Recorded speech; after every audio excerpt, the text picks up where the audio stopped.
सबसे पहले आपको खबरदार करते हैं कि आखिर किस पिक्चर के बाकी होने की बात राहुल गांधी कर रहे हैं। क्या राहुल गांधी ने जो आरोप लगाए हैं वो सियासत को भले मजबूत कर लें लेकिन कानूनी रूप से कमजोर साबित होते हैं? अगर हां तो आरोप साबित करने या सच सामने लाने की जिम्मेदारी किसकी होगी, राहुल गांधी की या फिर चुनाव आयोग की? संविधान का अनुच्छेद 324 चुनाव आयोग को व्यापक अधिकार देता है कि वो स्वतंत्र और निष्पक्ष चुनाव सुनिश्चित करे, लेकिन जब विपक्ष लगातार यह आरोप लगाता रहे कि अभी तो वोट चोरी के आरोप में पिक्चर बाकी है, तो फिर स्वतंत्र और निष्पक्ष चुनाव सुनिश्चित कैसे होगा? इसी सवाल को आज हम पहली रिपोर्ट में समझेंगे। हाथ में संविधान लेकर संविधान बदलने का सियासी मुद्दा उठाते हुए लोकसभा में ज्यादा सीटें जीतने वाले राहुल क्या वोट चोरी के मुद्दे से बिहार में बड़ा सियासी खेल कर सकते हैं? ऐसे तो बहुत अनलिमिटेड केसेस हैं, अभी पिक्चर बाकी है। किस पिक्चर के बाकी होने की बात राहुल गांधी कर रहे हैं? क्या ये पिक्चर उसी वोट चोरी के आरोप से जुड़ी है जिसका ट्रेलर राहुल गांधी पहले दे चुके हैं? एक असेंबली में इन्होंने 1 लाख वोट चोरी किए, तो आप इमेजिन कीजिए, स्केल समझिए। क्या बिहार चुनाव से पहले विपक्ष वोट चोरी के आरोप को किसी दूसरी सीट के हवाले से भी लगाएगा?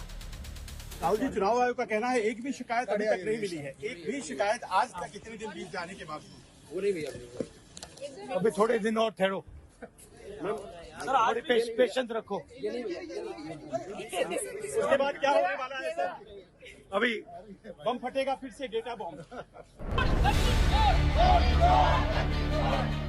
बिहार चुनाव की तारीख नजदीक आती जा रही है। विपक्ष के लगातार प्रदर्शन के बीच राहुल गांधी का ये कहना कि पिक्चर अभी बाकी है, क्या इस बात का सबूत है कि बिहार के चुनाव में अब सबसे बड़ा मुद्दा वोट चोरी का आरोप ही रहेगा? जहां क्या राहुल गांधी बेंगलुरु सेंट्रल की महादेवपुरा सीट की तरह दूसरी किसी और सीट के आधार पर अब आरोप लगाएंगे? क्या वोटर लिस्ट में मिलती हर छोटी बड़ी गड़बड़ी को पकड़कर अब सीधे वोट चोरी का ठप्पा विपक्ष लगाता रहेगा, जहां मकसद ये राजनीतिक नैरेटिव बना देना है कि चुनाव आयोग की वोटर समीक्षा पारदर्शी नहीं है? इलेक्शन कमीशन की ड्यूटी है कि वो 1 मैन 1 वोट इन्फोर्स करे, और उन्होंने नहीं किया है, उन्होंने अपनी ड्यूटी नहीं की है। तो हम सिर्फ कॉन्स्टिट्यूशन को प्रोटेक्ट कर रहे हैं, उसकी रक्षा कर रहे हैं, संविधान की रक्षा कर रहे हैं, और हम करते रहेंगे, हम रुकेंगे नहीं। कांग्रेस वाले ये इंडी गठबंधन को सुप्रीम कोर्ट में भरोसा नहीं है और कहते हैं कि सुप्रीम कोर्ट टिप्पणी नहीं कर सकते इनके ऊपर में।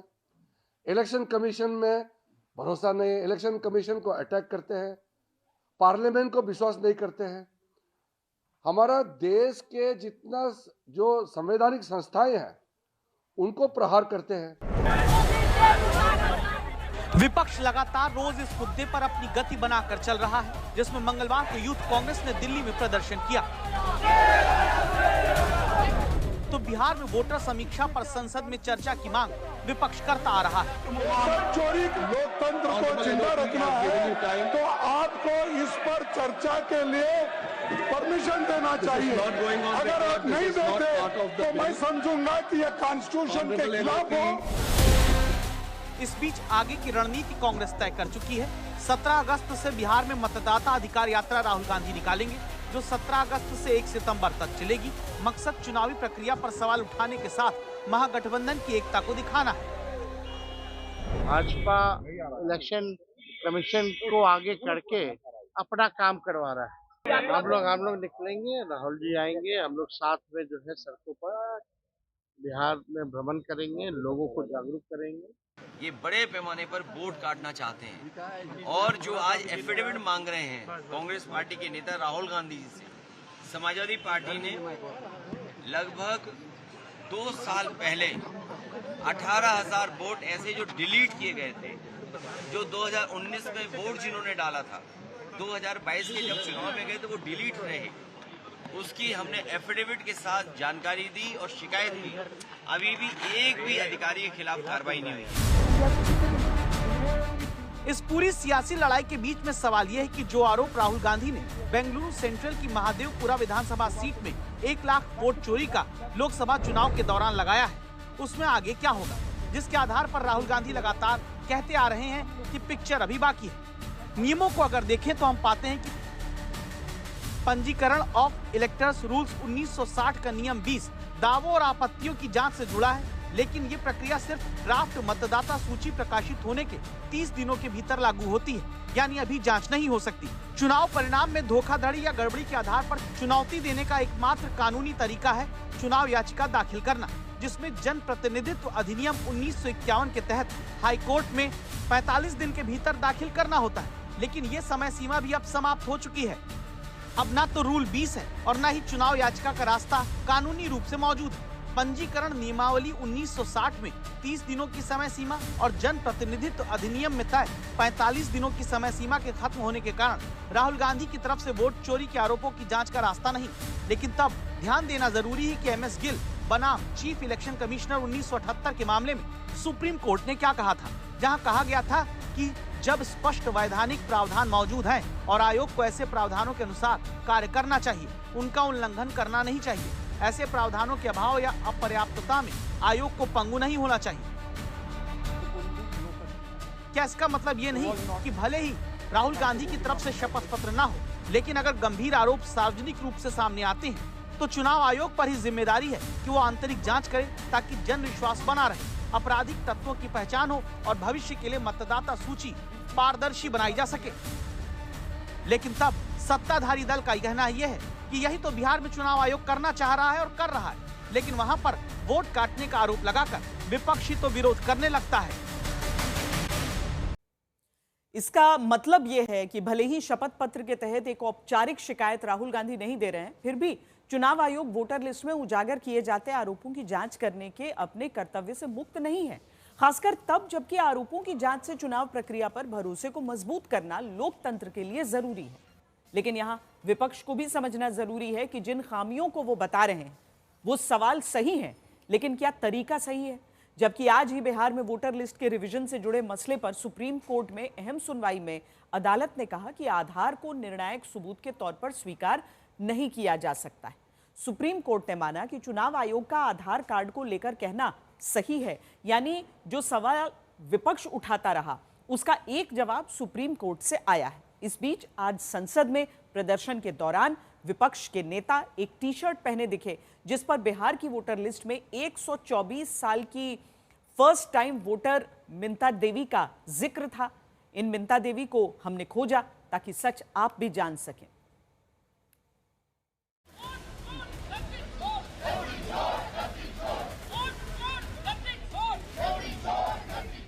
संसद परिसर में मंगलवार को जब विपक्ष प्रदर्शन करने उतरता है तो एक तरफ हाथ में लाल रंग का बैनर लेकर नारे लगाते सांसदों की टी शर्ट पर गौर करिए। सबने एक जैसी टी शर्ट पहनी है। गौर करने पर पता चलता है ये बिहार में चलती वोटर समीक्षा के बाद जारी ड्राफ्ट मतदाता सूची में कमी को उजागर करने और वोटर समीक्षा पर सवाल उठाने वाली टी शर्ट है। यहाँ प्रियंका गांधी वाड्रा समेत दूसरे विपक्षी सांसदों ने मिंता देवी की तस्वीर लगी हुई टी शर्ट पहनी है। मिंता देवी की तस्वीर टी शर्ट के आगे है, पीछे की तरफ लिखा है 124 नॉट आउट। ये मिंता देवी कौन है और 124 नॉट आउट का वोटर समीक्षा पर होती राजनीति से क्या रिश्ता है? प्रियंका जी, मिंटा देवी के बारे में कुछ बताइए। 124 साल की है ये मिंटा देवी। प्रतीक है और मतलब इसी चीज का कि क्या जो राहुल जी ने सब प्रेस कॉन्फ्रेंस में बताया कि सब फर्जी वोट लगा रखे हैं, सब नाम पते रिश्तेदारों के नाम सब फर्जी है। आप सोच सकते हैं कि SIR के माध्यम से किस प्रकार चुनाव, उनकी कार्यशैली क्या है, किनका नाम इंक्लूड किया जाता है, कितने फेक नाम लिए जा रहे हैं और इस फेक नाम के माध्यम से वो वोटों की चोरी करिए, जो लगातार राहुल गांधी जी ने कहा कि वोट की चोरी है। हमारे साथ है, आप देख सकते हैं कि यही मिंता देवी है। इसीलिए दिल्ली से बिहार आकर आज तक संवाददाता ने मिंता देवी की तलाश की। तब सीवान की मिंता देवी अब रोजी रोटी की तलाश में छपरा में रहती मिली, जिनकी उम्र वोटर लिस्ट में 124 साल दर्ज होने पर प्रदर्शन दिल्ली तक हो रहा है। बिहार चुनाव से पहले चुनाव आयोग ने SIR का निर्णय लिया और पूरे बिहार में SIR करवाया, जिसके तहत मतदाताओं की जो सूची थी उसमें परीक्षण कराया गया और लगभग 1 महीने तक कार्यक्रम चला। जब से SIR की शुरुआत हुई तब से विपक्ष लगातार SIR के विरोध में आवाज़ें उठाता रहा है और लगातार विपक्ष जो नेता राहुल गांधी बार बार कहते हैं कि जो पूरी प्रक्रिया है पूरी तरह से दोषमुक्त है और एक एटम बम फोड़ेंगे। हालांकि उन्होंने एक प्रेस कॉन्फ्रेंस भी किया और काफ़ी सबूत भी दिए।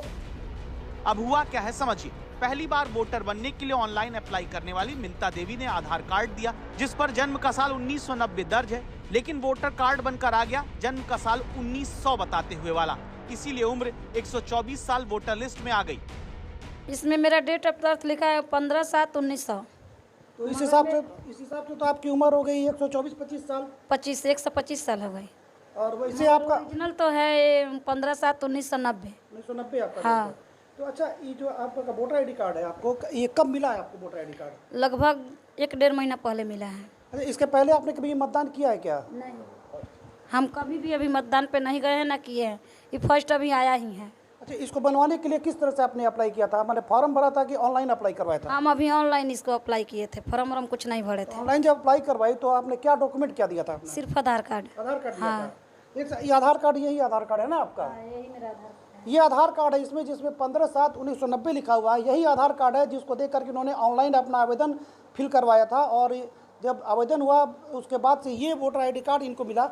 ये दोनों आप ही का है ना? जी हाँ। इसमें गलती कहाँ है? इसमें गलती तो हम कहीं नहीं सुने, सिर्फ वोटर आईडी पे सुन रहे हैं। वोटर आईडी में है, हाँ, आपकी उम्र बहुत ज़्यादा बताया हाँ, वोटर आईडी में मेरा उम्र ज़्यादा बताया जा रहा है।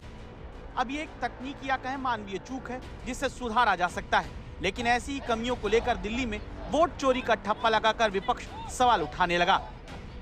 जो हुआ सो हो गया। अब इसके बाद इसको सुधार किया जाए कि सुधार करा, जो मेरा ओरिजिनल है वही पता इस पे छप जाए, ओरिजिनल पता छप जाए। हाँ। अच्छा, ये बताइए, अभी जो SIR चल रहा था अभी, तो कोई BLO या कोई चुनाव आयोग से कोई आपके पास आया संपर्क करने के लिए? नहीं, अभी तक तो कोई नहीं आया है। अभी तक कोई नहीं आया? 1 महीने के अंदर कोई नहीं आया? ना, अभी 1 महीने के अंदर में सिर्फ आप ही लोग आए हैं, दूसरा कोई नहीं आया है। अच्छा, सिवान में आपका वोट है, वो बदरौंधा में, तो बदरौंधा वाले घर पे भी कोई नहीं आया था? नहीं, कोई नहीं गया था। आज सुबह में भी गया है लोग, मीडिया वाले लोग, तो आज ही गया है लोग, मगर इसके पहले कभी नहीं गया है। ये बात साफ है कि मिंता देवी की उम्र 34 साल की जगह 124 साल बता देने से वोट की चोरी नहीं हो सकती। हाँ, ये जरूर है कि जो कमियां हैं उनमें सुधार होना चाहिए। सवाल है कि क्या मिंता देवी के वोटर कार्ड में तकनीकी गलती को विपक्ष अपना हथियार बना ले रहा है, और क्या मिंता देवी जैसे ही दूसरे मामलों को वोट चोरी के नाम पर प्रहार किया जा रहा है?